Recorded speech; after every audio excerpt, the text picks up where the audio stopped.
Hello viewers, যারা class 9 এ পড়ছো, আজকে তাদেরকে আমি পঞ্চম অধ্যায় ভূগোলের আবহাওয়া বিজ্ঞান সাজেশন প্রশ্নগুলো বলে দেবো।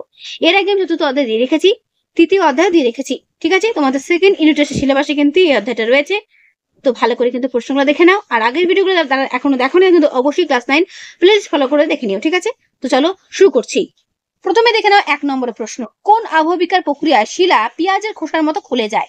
উত্তর স্বল্পমোচন। তারপরে প্রশ্ন, কাস্ট ভূমিরূপ যে আবহবিকারের ফলে ঘটে তা কি? তা হলো অঙ্গারযোজন। ঠিক আছে, হেমাটাইট থেকে লিমোনাইটের সৃষ্টি হয় কোন প্রক্রিয়ায়? জলযোজন প্রক্রিয়ায়, মনে রাখবে। আবহবিকারের ফলে চূর্ণ বিচূর্ণ শিলাখণ্ড মূল শিলার ওপরে যে আস্তরণ তৈরি করে সেটি কি? সেটি হচ্ছে রেগোলিথ। এইভাবে তোমাদের কিন্তু অপশন দিয়ে প্রশ্ন আসতে পারে, করবে। তারপরে প্রশ্ন, শিলায় মরচে পড়ার প্রক্রিয়াটি কি প্রক্রিয়া? জারণ। ঠিক আছে, তারপরে প্রশ্ন, আবহবিকারের অপর নাম কি? বিচূর্ণী ভবন। ঠিক আছে, প্রত্যেকটা প্রশ্ন হাইলাইট করা আছে এবং মার্ক করে দেওয়া রয়েছে, তোমরা এগুলো ভালো করে খাতায় নোট করে রাখবে। ওকে, তারপর মৃত উদ্ভিদ ও প্রাণীর দেহাবশেষ পচন প্রক্রিয়ার মাধ্যমে হিউমাসে পরিণত হওয়াকে কি বলে? হিউমিফিকেশন। ঠিক আছে, আবারও বলছি, মৃত উদ্ভিদ ও প্রাণীর দেহাবশেষ পচন প্রক্রিয়ার মাধ্যমে হিউমাসে পরিণত হওয়াকে বলে হিউমিফিকেশন। ওকে, তারপর মরু অঞ্চলের শিলা শব্দ করে ফেটে যায় যে প্রক্রিয়ার ফলে, তা হলো ক্ষুদ্র কণা বিস্ফোরণ প্রক্রিয়া। ঠিক আছে, প্রস্তরচায়ী বিচ্ছিন্নকরণ ঘটে কোন জলবায়ু অঞ্চলে? উষ্ণ মরু জলবায়ু অঞ্চলে। তারপর প্রস্তরচায়ী খণ্ডীকরণ প্রক্রিয়া প্রধানত ব্যাসাল্ট শিলায় কার্যকরী হয়। ঠিক আছে, বোঝা গেল? তারপরে প্রশ্ন, স্বল্পমোচন প্রক্রিয়া যে শিলায় কার্যকর হয়ে থাকে সেটি কোন শিলা? গ্রানাইট। তারপর রাসায়নিক আবহবিকারের প্রাধান্য দেখা যায় কোন অঞ্চলে? উষ্ণ আর্দ্র অঞ্চলে। তারপর জৈবিক আবহবিকার একটি ফলাফল কি? না শিলায় উদ্ভিদের শিকড়ের প্রবেশজনিত ফাটল। যান্ত্রিক আবহবিকার সর্বাধিক ঘটে কোন অঞ্চলে? মরু অঞ্চলে। বৃষ্টির জলের মাধ্যমে রেগুলিতের ওপরে খনিজ পদার্থগুলো নিচে চলে যাওয়ার প্রক্রিয়াকে বলা হয় এলুভিয়েশন। এই প্রক্রিয়াগুলো ভালো করে মনে রাখবে। ঠিক আছে, আবহবিকারের ফলে আলগা শিলাচূর্ণকে বলে রেগুলিত। আবহবিকারের আবহাওয়ায় যে উপাদানটি ক্রিয়াশীল সেটা হচ্ছে তাপমাত্রা। কৃষ্ণমৃত্তিকা তুলা উৎপাদনের জন্য অনুকূল, কারণ এটি আর্দ্রতা ধরে রাখে। আবহবিকার জাত পদার্থের স্থানান্তর হলো ক্ষয়ীভবন। চার্নোজেম মাটিতে সাধারণত তৃণ উদ্ভিদ জন্মায়। ঠিক আছে, টর সংগঠিত হয় যান্ত্রিক রাসায়নিক আবহবিকারের ফলে। ওকে, এরপরের প্রশ্ন, যে রাসায়নিক আবহবিকার প্রক্রিয়ায় চুনাপাতাযুক্ত অঞ্চলে গর্ত সৃষ্টি হয় তা হলো কার্বনেশন। ওকে, মাটি গঠনে আদিশিলার প্রভাব বেশি হলে আন্তঃ আঞ্চলিক মাটি সৃষ্টি হয়। তারপর চুনাপাথর, ডলোমাইট, জিপসাম ও মার্বেল থেকে রেনজিনা মাটির সৃষ্টি হয়। ঠিক আছে, শুষ্ক বৃষ্টিহীন মরু অঞ্চলে সিরোজেম মাটি সৃষ্টি হয়। তাহলে কোন অঞ্চলে কিরকম মাটির সৃষ্টি হয় ভালো করে পড়বে। ঠিক আছে, তারপর তুষার আবহবিকারের ফলে উৎপন্ন কোণাকৃতি শিলাখণ্ডকে কি বলা হয়? বলা হয় টেলাস। মনে রাখবে, বলা হয় টেলাস। কৃষ্ণমৃত্তিকা ও ল্যাটেরাইট সৃষ্টি হয় ব্যাসাল্ট শিলা থেকে। মৃত উদ্ভিদ ও প্রাণী বিয়োজিত হয়ে সৃষ্টি হয় হিউমাস। মাটিতে হিউমাস বেশি থাকলে মাটির রং কালো হয় এবং খুব উর্বর হয়। ঠিক আছে, অর্থাৎ ফসল ভালো হয়। আবহবিকার সৃষ্ট শিলাচূর্ণ পর্বতের পাদদেশে অনুভূমিকভাবে সঞ্চিত হয়, তাকে কি বলে? তাকে বলে ফেলসেনমার। ওকে, পুঞ্জিত ক্ষয়ের প্রধান কারণ কি? মাধ্যাকর্ষণ শক্তি। এই পুঞ্জিত ক্ষয়ের প্রথম ব্যাখ্যা দেন শার্প। ঠিক আছে, তারপর ক্ষয়ীভবনের প্রাথমিক প্রক্রিয়া কাকে বলে? আবহবিকারকে। কোন রাসায়নিক আবহবিকার প্রক্রিয়া চুনাপাথর গঠিত কাস্ট অঞ্চলে সর্বাধিক কার্যকর হয়? অঙ্গারযোজন বা কার্বনেশন প্রক্রিয়াতে। তামিলনাড়ুর মহাবলীপুরমে কৃষ্ণভেন্নাই পান্ধ নামক গ্রানাইট গম্বুজটি কোন প্রকার আবহবিকারের উদাহরণ? উত্তর দেখে না, পাশে রয়েছে স্বল্পমোচন। ল্যাটেরাইট মাটি কোন ধরনের বা কোন আবহবিকারের ফলে সৃষ্টি হয়? রাসায়নিক আবহবিকার। তুষার কার্য কোন প্রকার শিলায় বেশি কার্যকরী? উত্তর পাললিক শিলা। আদর্শ মৃৎ পরিলেখে কটি স্তর থাকে? উত্তর দেখে নাও, প্রধান 5টি স্তর থাকে। ঠিক আছে, গ্রানাইট শিলায় স্বল্পমোচন প্রক্রিয়ায় যে গোলাকার ভূমিরূপ সৃষ্টি হয় তাকে বলা হয় গ্রানাইট টর। দক্ষিণ ভারতের ডেকান ট্রেপ কোন আবহবিকারের প্রকৃষ্ট উদাহরণ? উত্তর হচ্ছে প্রস্তরচায়ী বিচ্ছিন্নকরণের একটা উদাহরণ। স্বল্পমোচন শব্দের অর্থ কি? স্বল্পমোচন শব্দের অর্থ শিলার উপরে ছাল বা খোলস উঠে আসা। ওকে, আবহবিকার শব্দটি কোথা থেকে এসেছে? আবহাওয়া থেকে।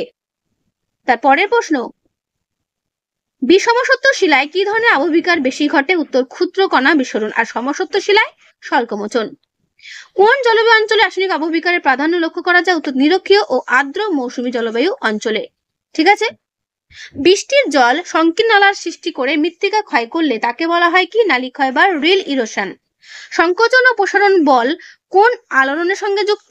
উত্তর দেখে নাও, গিরিজনী ভূ আলোড়নের সঙ্গে যুক্ত। উলম্ব সমান্তরাল ফাটল সৃষ্টি হয়ে শিলা খণ্ড বিখণ্ড হলে তাকে কি বলা হয়? বলা হয় প্রস্তর চাই খণ্ডীকরণ।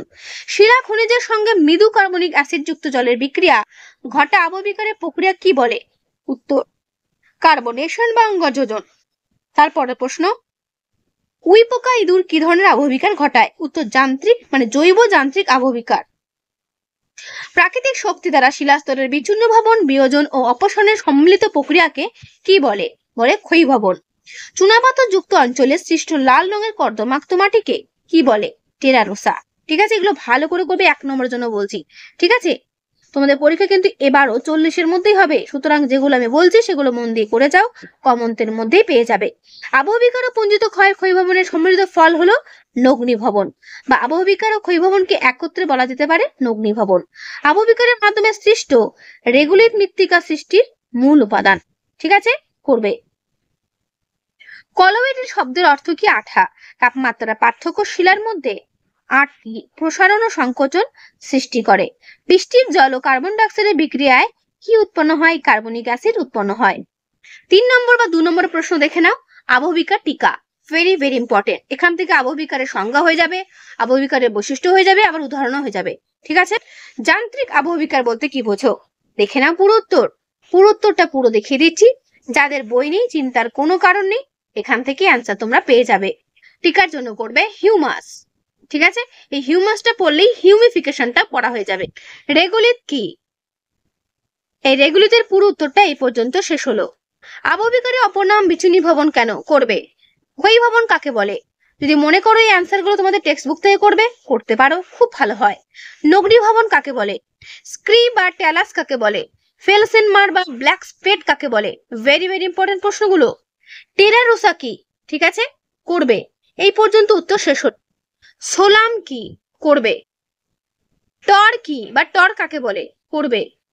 ঠিক আছে, আবহবিকার ও ক্ষয়ীভবনের মধ্যে পার্থক্য ভেরি ভেরি ইম্পর্টেন্ট কিন্তু, করবে। ঠিক আছে, আমি যেগুলো দিচ্ছি ভরসা করে যাও, পরীক্ষাতে কমন প্রত্যেকেই পাবে। যান্ত্রিক আবহবিকার ও রাসায়নিক আবহবিকারের মধ্যে পার্থক্য ভেরি ভেরি ইম্পর্টেন্ট, করবে। ঠিক আছে, প্রস্তর চাই খণ্ডীকরণ ও ক্ষুদ্র কণা বিসরণের মধ্যে পার্থক্য, করবে। এরপরে প্রশ্ন, শিলায় মরচে পড়ে কেন? ভেরি ভেরি ইম্পর্টেন্ট, করবে। মাটির সৃষ্টির নিয়ন্ত্রক গুলো কি কি? নিয়ন্ত্রক গুলো ভালো করে মনে রাখবে, তারপর 2-4 লাইন লিখে দেবে। ঠিক আছে, অর্থাৎ পয়েন্ট করে 2-4 লাইন লিখবে, তাহলেই হবে। মৃত্তিকা সংরক্ষণ বলতে কি বোঝো? মৃত্তিকা সংরক্ষণের উপায়গুলো কি কি? দেখে নাও পুরো উত্তর। আমি তোমাদের পুরো উত্তর দেখিয়ে দিই, যাতে করে তোমার প্রত্যেকেই উত্তর লিখতে পারো। আর চেষ্টা করবে যেভাবে পয়েন্ট করে লেখা আছে সেইভাবে পরীক্ষার খাতাতেও পয়েন্ট করে লেখার। এক্সামিনাররা কিন্তু পয়েন্টগুলি ভালো করে দেখবে। ঠিক আছে, তাই প্রত্যেকেই কিন্তু আমি বারবার করে বলছি, এখন উঁচু ক্লাসে উঠেছো, লেখার প্যাটার্নটাও কিন্তু চেঞ্জ করো। স্বল্পমোচন, এটা কিন্তু 3 নম্বরও আসতে পারে। স্বল্পমোচন কি, প্রক্রিয়াটা কি, আর উদাহরণটা কি? ঠিক আছে, স্বল্পমোচনটা কিন্তু গুরুত্বপূর্ণ রয়েছে, দেখবে। ওকে, দেখে নাও পুরো উত্তর। বড় প্রশ্নের ক্ষেত্রে বলছি, যান্ত্রিক আবহবিকারের প্রক্রিয়া সংক্ষেপে লেখো। ঠিক আছে, অথবা যান্ত্রিক আবহবিকারের বিভিন্ন পদ্ধতিগুলি আলোচনা করো। দেখে নাও পুরো উত্তর। এটা কিন্তু আমাদের বড় প্রশ্নের জন্য কিন্তু ইম্পর্টেন্ট রয়েছে, করবে। আর যদি পারো সঙ্গে ছবি যদি আঁকতে পারো তাহলে খুবই ভালো হয়, চেষ্টা করো ছবিগুলো পাশে এঁকে দেওয়ার। ঠিক আছে,